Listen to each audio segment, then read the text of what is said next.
በመላው በአምሳዎቹም የአሜሪካ ግዛት ለምትኖሩ የኛ ሰው ትውልደ ኢትዮጵያን ኤርትራውያን በሙሉ ይህ ዜናና መረጃ በቀጥታ ለናንተ ነው።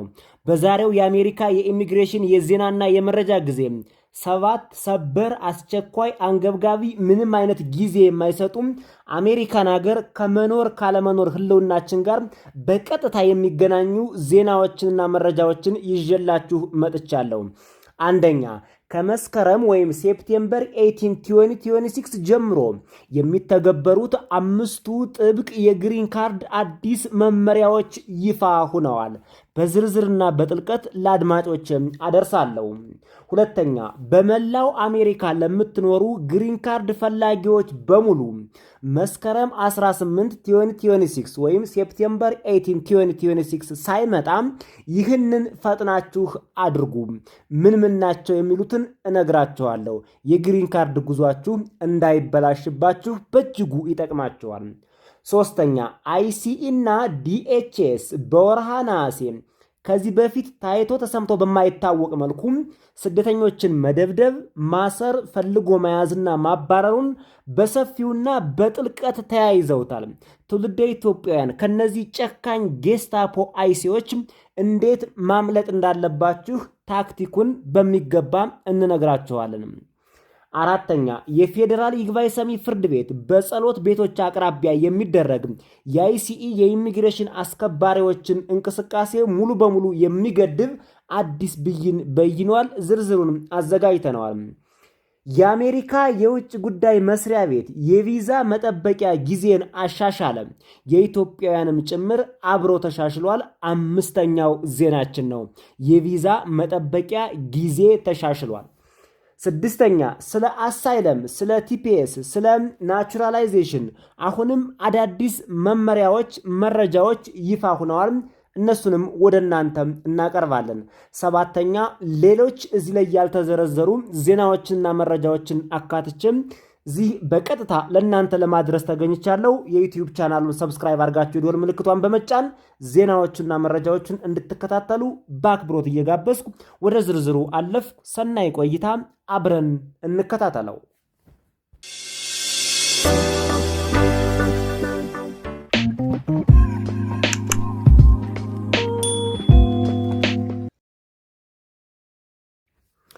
ወደ ቀዳሚው ዜናና መረጃ ሳልፍ ሁሉም ከላይ ያስተዋወቅኳችሁ ዜናዎችና መረጃዎች ቅደም ተከተላቸውን ጠብቀው የሚቀርቡ ይሆናል። አሁን የምናስቀድመው አይሲኢ እና ዲኤችኤስ በወርሃ ነሐሴ ከዚህ በፊት ታይቶ በማይታወቅ መልኩ ስደተኞችን መደብደብ፣ ማሰር፣ ፈልጎ መያዝና ማባረሩን በሰፊውና በጥልቀት ተያይዘውታል። ነገሩ ከዚህ እየሰፋና እየከፋ ስለሚሄድ ትውልደ ኢትዮጵያውያን አንዳንድ ቪዲዮዎችና ዜናዎችን አስደምጣችሁና በኋላ ላይ ምን ማድረግ እንዳለባችሁ ታክቲኩን፣ ዘዴውንና ጥበቡን በተቻለ መጠን እነግራችኋለሁ። The people that built this city can't go to the doctor in Santa Fe anymore because these guys are waiting outside with masks on. That's what witnesses say happened this morning. Healthcare workers say masked ICE agents grabbed a man after he took his teenage daughter to her doctor appointment in Santa Fe. Well, that girl is back with family, but a community is shaken after what they call a wave of ICE activity in the city difference. If you want the American dream, you have to take the American values. You have to answer one question. Do you like Western civilization?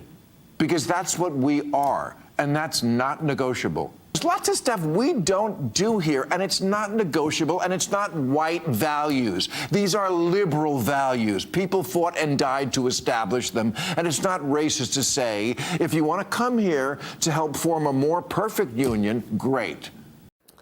እንግዲህ የተከበራችሁ አድማጭ ተመልካቾቻችን አንዳንድ ዜናዎችና ቪዲዮዎችን ባስቃኘናችሁና ባስመለከትናችሁ መሰረት የአይሲኢ ፖሊሶች በአሜሪካን ሀገር ከወትሮው በተለየ መልኩ በዚህ ወር በተለይም ኦገስት 2026 ላይ ስደተኞችን አባረው መያዝ፣ አፈላልጎ መያዙ፣ ማሰሩ፣ ማባረሩ፣ ድብደባው ሁሉ ተጠናክሮ ቀጥሏል። እንደው ከቪዲዮዎቹ ሁሉ ላብነት መሃል ላይ አይታችሁት ከሆነ ምስሉ ላይ የሚታየው ግለሰብ ፊቱ ሁሉ አባብጦ በዚህ ደረጃ ተጎድቶ ያያችሁት ከማንም ሰው ጋር ተደባድቦ ወይም ደግሞ ከግለሰብ ችግር ደርሶበት አይደለም። የአይሲኢ ጌስታፖ ፖሊሶች በቀጥታ በስደተኞች ላይ የሚያደርጉት የሰብአዊ መብት ጥሰት ነው። ይህ ብቻ አይደለም። በእስር ቤት የሚፈጸመውን ጥሰት ብታዩ እውነት አሜሪካ እንዲህ ናት ወይ? አሜሪካ እንዲህ ሆነች ወይ ብላችሁ የምታዝኑበት ምን አይነት ክፉ ጊዜ ደረስን ብላችሁ የምታዝኑበት ሁኔታ ይፈጠራል። አሜሪካ በተለያዩ የዓለም ሀገራት እየተንቀሳቀሰች እስረኞችን በመጎብኘት የሰብአዊ መብት ጥሰት የሚያደርጉ መንግስታትን የምትቀጣና የምትቆጣጠር ሀገር አሁን ግን ራሷ የሰብአዊ መብት ጥሰቱን በሰፊው ተያይዘዋለች። እንዲህ በአደባባይ ሰዎች አብጠው ተደብድበው ተጎርተው ካያቸዋቸው የአይሲኢ የማቆያ ማዕከላት ደግሞ ምን ሊፈጠር እንደሚችል አስቡት። ድብደባ፣ እንዲህ አይነት ፊት ማሳበጥና ሌሎች የአካል ጉዳት መድረስማ በአይሲኢ ፖሊሶች ዘንድ ቀላል ነው። ከዚህ ያለፈ ተኩሶ መግደልም በአይሲኢ ፖሊሶች ዘንድ በስፋት እየተስተዋለ ይገኛል። በርካታ ቁጥር ያላቸው ስደተኞች ገና ለገና የአይሲኢ ፖሊሶችን በመኪና ሊገጩ ነው፣ ታጥቀዋል፣ መሳሪያ ይዘዋል በሚል ሰበብ የተገደሉት ቁጥራቸው የትየለሌ ነው። ይኸው የኛው ሀገር ምሁርም ትውልደ ኢትዮጵያዊ የሆነው የፋርማሲ ዶክተር ብርሃኑ በአሜሪካን ሀገር አሁን በአይሲኢ ፖሊሶች ታስሮ እየተሰቃየ ይገኛል። የዋስትና መብት እንኳን አልተሰጠውም። ላብነት ዶክተር ስለሆነ እሱን እንዲያው ካለው ስታተስ አንጻር አነሳ ነው እንጂ ቁጥራቸው የትየለሌ የሆኑ ኢትዮጵያውያን የዋስትና መብታቸው ተገድቦ በእስር ቤት ይገኛሉ። እዚሁ አሜሪካን ሀገር ለዓለም ዲሞክራሲ ለሰብአዊ መብት ከቆመች ሀገር የማይጠበቅ ነገር እየተካሄደ ነው። ትውልደ ኢትዮጵያን በዚህ ጊዜ ምን ማድረግ አለባችሁ? የሥራ ፍቃድ የሌላችሁ፣ የሥራ ፍቃዳችሁ ኤክስፓየርድ ያደረገ ወይም ደግሞ የአሜሪካ መንግስት የሥራ ፍቃድ ያልሰጣችሁ፣ የቪዛ ቆይታ ያቆመባችሁ ወይም ያለቀባችሁ፣ እንዲሁም አሜሪካ ውስጥ ህጋዊ የሆነ የሥራ ወይም ደግሞ የመኖሪያ ፍቃድ ወይም የቪዛ ፍቃድ የሌላችሁ ከሆናችሁ ከአይሲኢ ፖሊሶች ጋር በምንም አይነት መንገድ እንዳትጋፈጡ። አካላችሁ መጉደል ብቻ ሳይሆን ተኩሰው ይመቷቸዋል። አሜሪካ ተቀይራለች። ዲሞክራሲ ነው፣ የመናገር መብት አለኝ፣ አይሲዎችን የማምለጥ እንደዚህ አይነት ነገሮችን የማድረግ መብት አለኝ የሚለው እንደማይሰራ ከወዲሁ እንድታውቁት ነው ትውልደ ኢትዮጵያውያንም።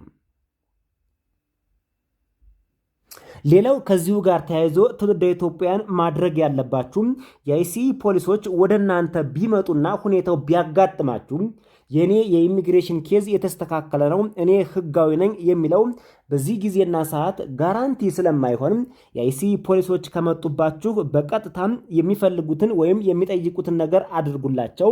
በቁጥጥር ስር ለማዋል ከፈለጉም እሺ በሏቸው።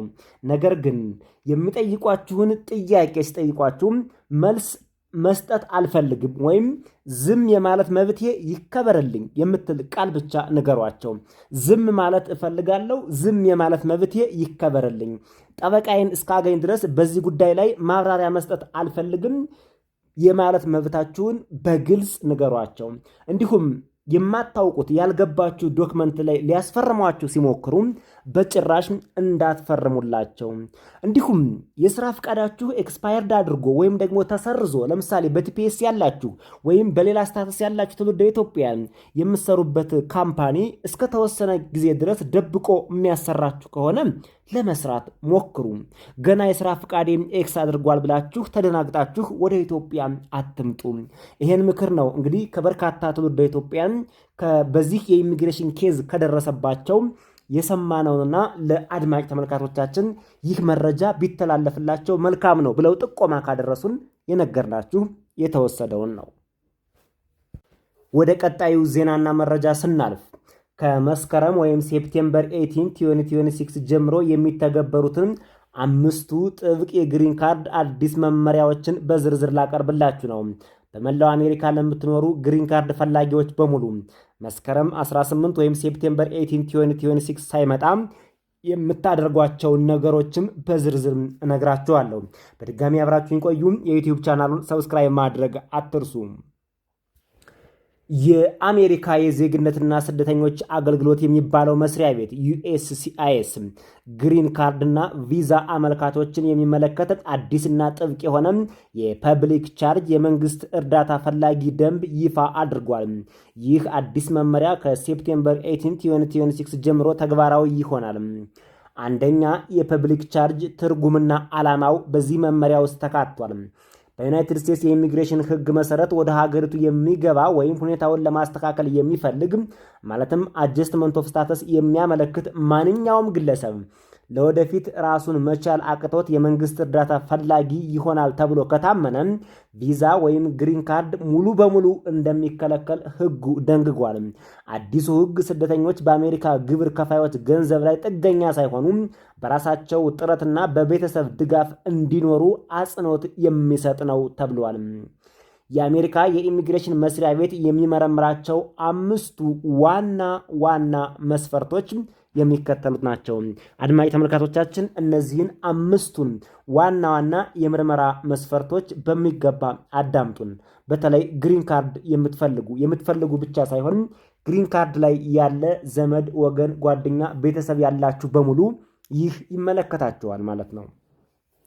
አንደኛው የሚመረመረው ነገር ዕድሜ ነው።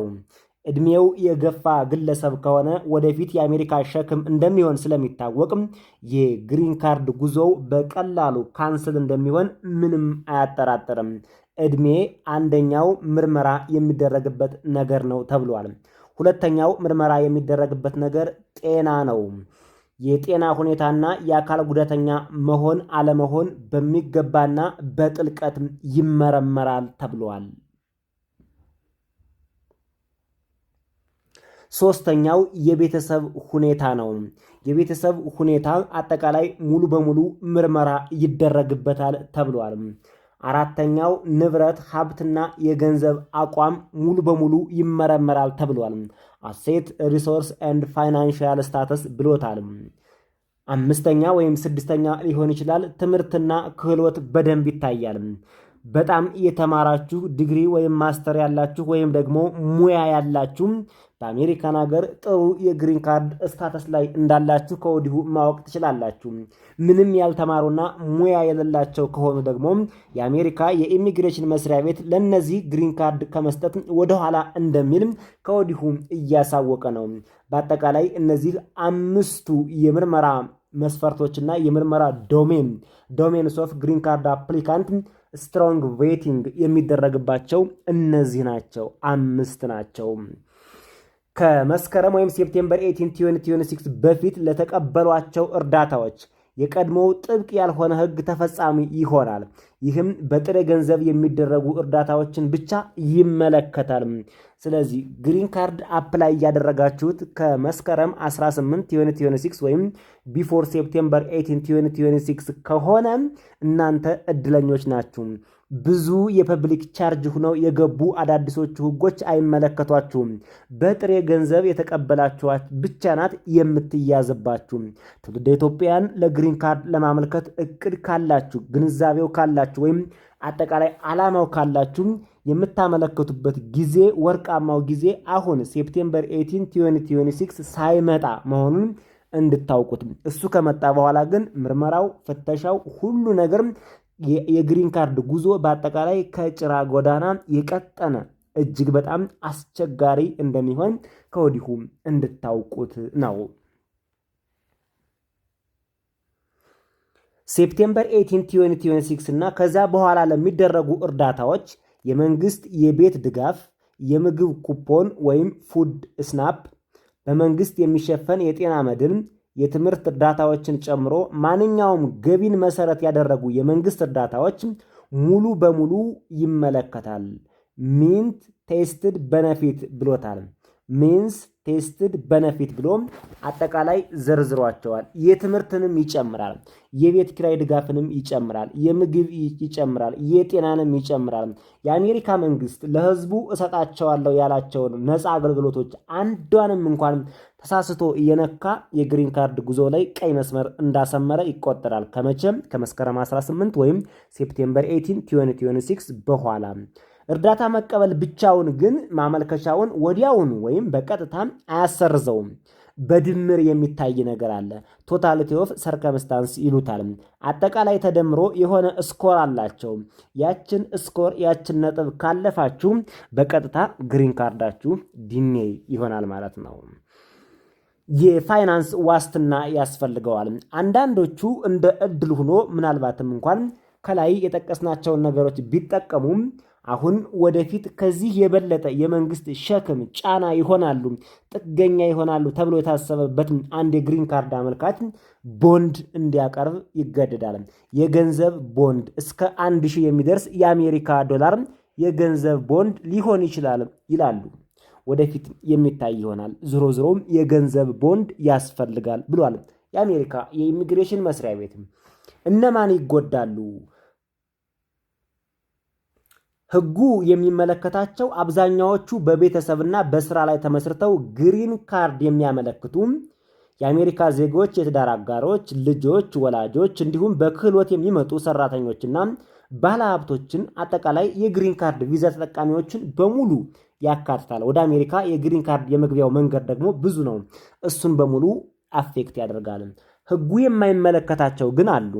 ሪፊውጂና አሳይለም ጠያቂዎች እንዲሁም በሰዎች ዝውውር ወይም ሂውማን ትራፊኪንግ የተጎዱ የቲ ቪዛ ባለቤቶች፣ የጥቃት ሰለባዎች፣ VAWA ቪዛዎች፣ ዩ ቪዛዎች እንዲሁም የተወሰኑ የሰብአዊ ድጋፍ አመልካቾች ከዚህ ህግ ነፃ ናቸው። የፈለገውን ያክል ፐብሊክ ቤኔፊት ተጠቅመው ቢሆንም ባይሆንም እነሱን አይመለከትም።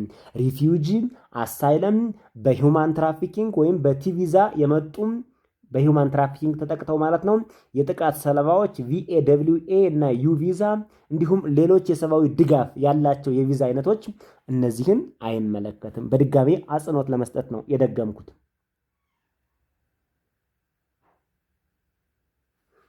ይህ አዲስ ጥብቅ ማጣሪያ ከሴፕቴምበር 18 2026 ጀምሮ የሚቀርቡ የማመልከቻ ፎርሞች ላይ ሙሉ በሙሉ ስራ ላይ ይውላል ተብሏል። የተቀየሩ የኢሚግሬሽን ፎርሞችን በተመለከተ እዚሁ ጋር ተያይዞም ፎርሙ ሙሉ በሙሉ ተቀይሯል። ከዚህ በፊት የምታውቁት ፎርም I-485 የግሪን ካርድ ማመልከቻ ማለት ነው። ኮንቴንቱ፣ ይዘቱ፣ ሁሉ ነገሩ ሙሉ በሙሉ ተቀይሯል። ይህ ለውጥ የሚመለከቱትን አመልካቾች ይመለከታል። ከላይ የዘረዘርናቸውን በሙሉ ያካትታል ማለት ነው። በስራ በቤተሰብ አጠቃላይ ግሪን ካርድ ፈላጊዎችን እንዲሁም የግሪን ካርድ ፈላጊዎችን ብቻ ሳይሆን ግሪን ካርድ የሚያድሱትንም ጭምር ይመለከታል ተብሏል። በአዲሱ ፎርም እናንተ የፐብሊክ ቤኔፊት ተጠቃሚ ወይም የመንግስት ሸክም ወይም ደግሞ ጥገኛ መሆን አለመሆናችሁን የሚያረጋግጡባቸው ጥያቄዎች ቀርበዋል። አጠቃላይ ጥያቄ ይዟል ፎርሙ። ከዚህ በፊት ያልነበረ ጥያቄ። ቀደም ሲል የነበሩት የተለያዩ ጥያቄዎች ተጣምረው አመልካቹ በህይወት ዘመኑ ማንኛውንም የመንግስት እርዳታ ተቀብሎ እንደሚያውቅ የሚጠይቅ አዲስ ቀጥተኛ አንቀጽ ሰፍሯል። ይህ ከዚህ በፊትም አልነበረም። የእርዳታ አይነቶች ከሴፕቴምበር 18 2026 ጀምሮ የሚደረጉ ግምገማዎች ሰፋ ያለ እይታ ይኖራቸዋል።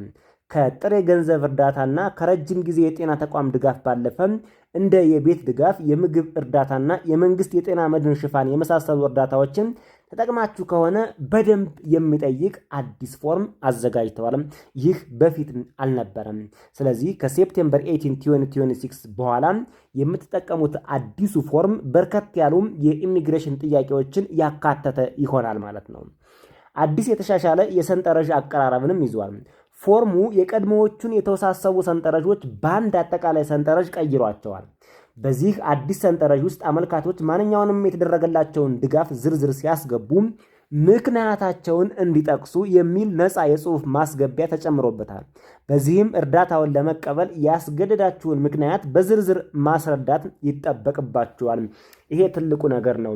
እዚህ ላይ በርካታ ትውልደ ኢትዮጵያውያን ገና የመንግስት ወይም ደግሞ የህዝብ ጫና ያደርገኛል፣ ፐብሊክ ቻርጅ ያደርገኛል ወይም ፐብሊክ ቤኔፊት አለብኝና ግሪን ካርድ ይሰረዛል ብላችሁ ከወዲሁ የተጠቀማችኋቸውን ነገሮች እንዳትደብቁ። እሱን መደበቅ ደግሞ ሌላ ወንጀል ስለሆነ ማለት ነው። ስለዚህ ምክንያታችሁን በግልጽ አስቀምጡ።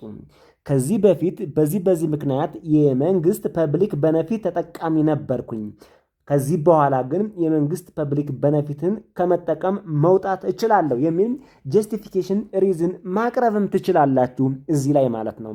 ምክንያቱም የወደፊት የመንግስት ተጧሪ ወይም ደግሞ ጥገኛ ወይም ፐብሊክ ቻርጅ ላይ ትወድቃላችሁ አትወድቁም የሚለውን መንግስት እየሰጋ ስለሆነ እናንተ ነፃ መሆናችሁን የሚያረጋግጥ ነገር መጥቀስ፣ ምክንያቱም አሳማኝ የሆነ ምክንያት ማቅረብ እንጂ ፐብሊክ በነፊት ተጠቃሚ አልነበርኩም የሚለውን ዲኔ እንዳታደርጉ። ሌላው አዲሱ ፎርም አጠቃላይ የፋይናንስና የግል ሁኔታዎችን ግምገማ ይዟል። ቶታሊቲ ኦፍ ሰርከምስታንስ ይለዋል። መኮንኖቹ አንድ ግለሰብ ራሱን መቻል አለመቻሉን ለመገምገም የሚከተሉትን 5 ዋና ዋና ከላይ ያየናቸውን በአንድ ድምር ስኬል ቁጥር ይሰጥና ኳንቲታቲቭሊ ይመዝናቸዋል።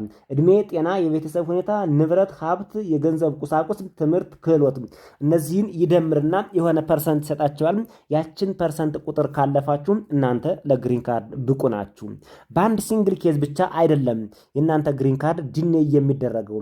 እድሜያችሁ ስለገፋ ብቻውን አይደለም፣ ወይም ደግሞ የጤና አገልግሎት ተጠቃሚ ስለሆናችሁ ብቻ አይደለም፣ የቤተሰብ ሁኔታችሁ ችግር ውስጥ ስላለ ብቻ አይደለም፣ ሀብት ንብረት ስለሌላችሁ ብቻም አይደለም፣ ስላልተማራችሁ ብቻም አይደለም። ሁሉም ተደምረው ነው የሚታዩት። ድምር ይታያል። አራተኛው የኢሚግሬሽን ዜናና መረጃ ላይ ደርሰናል። ብዙዎቻችን ሰሞኑን የሰማነው በበርካታ ሚዲያዎች የተነገረ ስለሆነ የብዙ አድማጭ ተመልካች ጆሮ ላይ ደርሷል ብለን ስላሰብን አጠር አድርገን በጣም ባጭሩ ነው የምናቀርበው። የኢትዮጵያውያን ቲፒኤስ የጥበቃ ጊዜ ከኦገስት 18 2026 ጀምሮ በይፋ ተሰርዟል። 5000 የሚሆኑ ትውልደ ኢትዮጵያውያን በዚህ የቲፒኤስ ጥበቃ ስር ነበሩ። ሁሉም ተቋርጦባቸዋል ማለት ነው።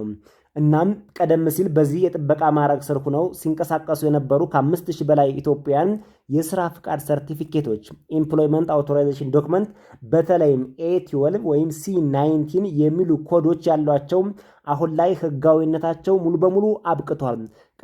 ቀጣሪዎች እነዚህ ሰነዶች የያዙ ሰራተኞችን ማረጋገጥና ተጨማሪ ህጋዊ ማረጋገጫ ከሌለም መቀጠል እንደማይችሉ ተነግሯቸዋል። ስለዚህ ትውልደ ኢትዮጵያን እንደዚህ አይነት ግለሰቦችን ቀጥራችሁ ከሆነ እንግዲህ በተቻለ መጠን እናንተም ጥንቃቄ አድርጉ፣ እናንተ ላይም ችግር እንዳይገጥማችሁ ለማለት ነው። የፌዴራል ፍርድ ቤት የትራምፕ አስተዳደር ጊዜያዊ ጥበቃ የማቋረጥ እርምጃውን አግዶት የነበረ ቢሆንም ኦገስት 18 2026 የተካሄደው ችሎት ግን እርምጃውን እንዲቀጥል ፈቅዷል። የትራምፕ አስተዳደር ለምንድነው የቲፒኤስ ተጠቃሚዎችን ወይም ደግሞ በሀገራቸው ችግር ደርሶባቸው በጦርነት እንዲሁም በሌላ በብሔር ብቻ በእነሱ ላይ አደጋ ይደርስባቸዋል ተብሎ የታሰቡትን የአሜሪካ መንግስት እዚህ አሜሪካን ሀገር አምጥቶም ጥበቃ ያደረገላቸውን የትራምፕ አስተዳደር እነዚህን ማባረር የለብህም ወይም ጥበቃቸውን ማቋረጥ የለብህም ብሎም ፍርድ ቤት ሲከራከረው ቆይቶ ነበር። መጨረሻ ላይ ግን ፍርድ ቤቱም ለትራምፕ ወግኖ አሁን ለትራምፕ ፈርዶለታል። እንድታባረር ፈቅጄልሃለሁ ብሎታል። ዋናው በአሜሪካ የኢሚግሬሽን ኬዝ መያዝ ያለብን እነዚህ ፍርድ ቤቶች ምናምን የምንላቸው ብዙም ፓወራቸው ትልቅ ቢሆንም እንኳን መሬት ላይ ሲታይ አናሳ ነው። አስፈጻሚው አካል ወይም ደግሞ ኤግዚኪዩቲቭ ነው በጣም ትልቅ ፓወር ያለው የትራምፕ አስተዳደር ነው ነገሮችን እንደፈለገ መገለባበጥ የሚችለው አስፈጻሚው አካል ማለት ነው። የቲፒኤስ ጥበቃ ማብቃት ማለት ሁሉም ግለሰቦች ወዲያውኑ ከአሜሪካ ይባረራሉ ማለት ግን አይደለም። ትውልደ ኢትዮጵያን ማወቅ ያለባችሁ ይሄ ነው። ሌላ የኢሚግሬሽን ስታተስ መቀየር ይችላሉ። አጀስትመንት ኦፍ ስታተስ እንዲሁም በርካታ የኢሚግሬሽን ሁኔታዎችን መቀየር እንደሚችሉ መረጃዎች እየወጡ ነው። 5000 ኢትዮጵያውያን ሁሉም ከአሜሪካ ይባረራሉ ማለት አይደለም። ከ5000ዎቹ ውስጥ ምናልባት ግሪን ካርድ ያገኘም ሊኖር ይችላል፣ አይታወቅም። መጀመሪያ ግን ወደ አሜሪካን የገቡት 5000 ኢትዮጵያውያን ነበሩ በአንድ ጊዜ ከኢትዮጵያ በዚህ ፕሮግራም እንዲገቡ የተደረጉት። አሁን የነሱ የጥበቃ ጊዜ ተቋርጧል ነው የሚለው። ወደ ቀጣዩ የኢሚግሬሽን ዜናና መረጃ አልፌያለሁ። አሳይለምን የሚመለከት ነው። አዲስ የወጣ የሀገር ውስጥ ደህንነት ዲፓርትመንት ደንብ USIS የተወሰኑ የስደተኞች ማመልከቻ አቅራቢዎችን ማለትም የአሳይለም አፕሊካንትን ከመደበኛው የዩኤስ ቃለመጠየቅ በፊት በቀጥታ ወደ ኢሚግሬሽን ፍርድ ቤት የማስወጣት ሂደት እንዲያደርግ ተወስኖለታል ነው የሚለው። ከዚህ በፊት የነበረው ምንድነው? የአሳይለም አመልካቾች በቀጥታ በአሜሪካ የኢሚግሬሽን መስሪያ ቤት ቀርበው ማመልከቻ ካስገቡ በኋላ ደግሞ ድጋሜ ለቃለ መጠየቅ ተጠርተው ስለ ሁኔታዎቹ እንዲያብራሩ እድል ይሰጣቸው ነበር።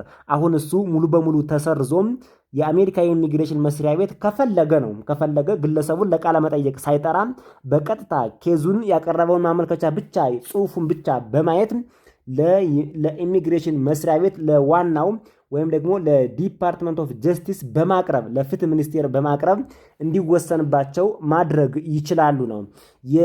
የቃለ መጠየቅ የሚያደርገው ግለሰብ አካል እሱ ይወስነዋል ማለት ነው። የአሜሪካ የኢሚግሬሽን መስሪያ ቤት ባለሙያው ሩህሩህ ከሆነ እናንተን ለቃለ መጠየቅ መጥራት ይችላል፣ አለመጥራትም ይችላል። ሁለት መብት ነው የተሰጠው። ሙሉ በሙሉ ግን ቃለ መጠየቅ እንዳይደረግ አይደለም የሚለው ህጉ። ትውልደ ኢትዮጵያውያን እዚህ ላይ ኮንፊውዝድ እንዳትሆኑ ለማለት ነው። ሙሉ በሙሉ የአሳይለም ቃለ መጠየቅ ቆመ ሳይሆን የኢሚግሬሽን መስሪያ ቤት ባለሙያው ከፈለገ እና ሁኔታውን አይቶ ይሄን ኬዝ ለቃለ መጠየቅ መጥራት የለብኝም በቀጥታ ውሳኔውን ለፍትህ ሚኒስቴር ላቅርበውና እዛው ፍርድ ቤቱ ወስኖ ያባረው ወይም ዲኔ ይበለው ካለ ማቅረብ ይችላል። አይ ለቃለ መጠየቅ ልጥራው ካለም መጥራት ይችላል ነው። ሁለት አማራጭ ነው የተሰጠው።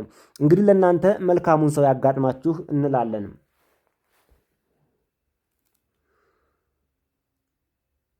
ስድስተኛው የኢሚግሬሽን ዜናና መረጃ ደርሰናል። የፌዴራል ይግባኝ ሰሚ ፍርድ ቤት በጸሎት ቤቶች አቅራቢያ የሚደረግ የኢሚግሬሽን አስከባሪዎችን እንቅስቃሴ ገደበ። ኦገስት 18 2026 ዩኤስአይኤስ የይግባኝ ሰሚ ፍርድ ቤት በ8 የጸሎት ቤቶች አቅራቢያ የሚደረግ የፌዴራል ኢሚግሬሽን አስከባሪ አካላት እርምጃ ላይ የተጣሉ ገደቦችን ሙሉ በሙሉ አጸና ይለናል። የሚገርም ነው። ከዚህ በፊት በተለያዩ ኢቭን ቸርች ውስጥ ገብተው የአይሲ ኤጀንቶች ስደተኞችን ሲያስሩ አይተን ነበር። አሁን ውስጥ ገብቶ ማሰር ይቅርና ባጠገቡ እንኳን ምንም አይነት የአይሲ ኦፕሬሽን እንዳይደረግ ስለተባለም ትውልደ ኢትዮጵያውያን ምናልባትም እንኮ በጨነቀ ጊዜ እንግዲህ መጠጊያ ያጣ አንድ ትውልደ ኢትዮጵያውያን ወደ ጸሎት ቤት አካባቢዎችም ጠጋ ብሎ ከአይሲ ከነዚህ ጨካኝ አይሲ ፖሊሶች ራሱን ማትረፍ ይችላል ለማለት ነው። ሰባተኛው የኢሚግሬሽን የዜናና መረጃ ደርሰናል። 7 ናቸው እናቀርብላቸዋለን ያልናቸው አሁን 7ኛው ላይ እንገኛለን። ይህ ፍጹም አዲስ የሆነ የኢሚግሬሽን ዜናና መረጃ ነው። የቪዛ መጠበቂያ ጊዜ ተሻሽሏል። የኢትዮጵያውያንን ጭምር የአሜሪካ የውጭ ጉዳይ ሚኒስቴር አሻሽሎታል። የአሜሪካ የውጭ ጉዳይ ሚኒስቴር በዚህ ሳምንት ዓለም አቀፍ የቪዛ ቃለ መጠየቂያ ጊዜ መረጃዎችን በአዲስ መልክ አዘምኗል። ይህ ማሻሻያ አመልካቾች ለምን ያህል ጊዜ መጠበቅ እንዳለባቸው ለማወቅ ለሚፈልጉ በሙሉ ከፍተኛ ጠቀሜታ አለው። የሚመለከታቸው የቪዛ አይነቶች የቱሪስትና የንግድ ቪዛዎች፣ B1 B2 ቪዛዎች፣ የተማሪዎች ቪዛ፣ ሌሎች ስደተኛ ያልሆኑ የቪዛ ቃለ መጠየቆች እነዚህም በሙሉ ያካትታል። ቪዛችሁ ምን ያህል ጊዜ እንደሚቆይ ምን ያህል ጊዜ መጠበቅ እንዳለባችሁ ማወቅ ከፈለጋችሁ የአሜሪካ የውጭ ጉዳይ ሚኒስቴር በሰንጠረዥ እዚህ እንደምትመለከቱት አውጥቷል። የኢትዮጵያም አዲስ አበባ የሚለውን ተመልከቱትና እዚህ ሰንጠረዡ ላይ የቪዛ ቆይታችሁን ጊዜ እዚህ ጋር 2 ወር 3 ወር 3.5 የሚል ጊዜ አለ። ይሄን በደንብ መመልከት ትችላላችሁ። በሌላ ቪዲዮ ደግሞ ይህ ቪዲዮ በጣም እንዳይረዝም ስለ የቪዛ መጠበቂያ ጊዜ መሻሻልን አስመልክቶ ዘርዘር ያለ ራሱን የቻለ አንድ ቪዲዮ ሰራላችኋለሁ። ሰብስክራይብ አድርጋችሁ የዩቲዩብ ቻናሉን እንዲሁ የደወል ምልክቷን በመጫን ጠብቁን። ለዛሬ በዚህ ተሰናብቻለሁ። በጣም አመሰግናለሁ።